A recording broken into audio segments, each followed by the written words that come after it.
बिस्मिल्लाहिर्रहमानिर्रहीम। बवासीर के लिए बहुत ही कामिल और कुरानी और रूहानी इलाज और वजीफ़ा।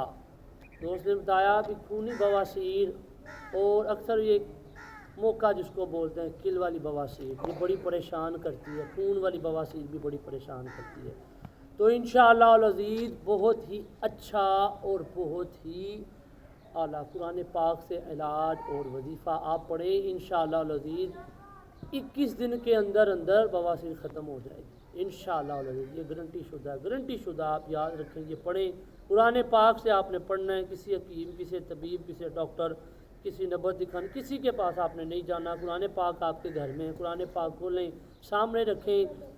ये 2 सूरतें छोटी छोटी जिनकी आप तिलावत करेंगे तो इंशाअल्लाह अल अज़ीज़ आपकी बवासीर जाती रहेगी और आपको अल्लाह पाक शिफा दे देगा। तो आपने करना क्या है कि आप अगर मेरे चैनल पे नहीं आए तो बराए मेहरबानी मेरे चैनल को ज़रूर सब्सक्राइब कर लें ताकि मेरी आने वाली अच्छी अच्छी मज़ीद वीडियो मालूमात आप तक पहुँच सके।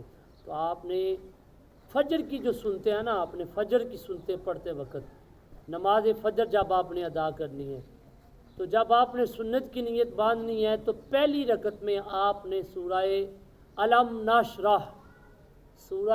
नशरह ये पढ़नी है।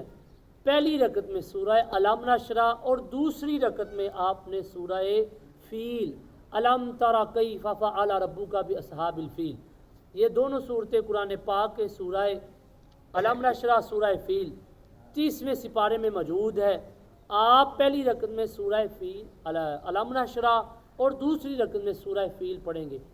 बस ये 2 रकतों में, पहले में अलम नशरह, दूसरे में सूरत फील, ये 21 दिन तक सुनतों में ये सूरतें पढ़े पाबंदी के साथ इंशाअल्लाह अल अज़ीज़ बवासीर जाती रहेगी और अल्लाह पाक इंशाअल्लाह अल अज़ीज़ ये आप पढ़ेंगे दोनों सूरतें तो अल्लाह पाक आपको शिफा भी देगा, आप कामयाब हो जाएंगे। आमीन। जज़ाकल्लाह।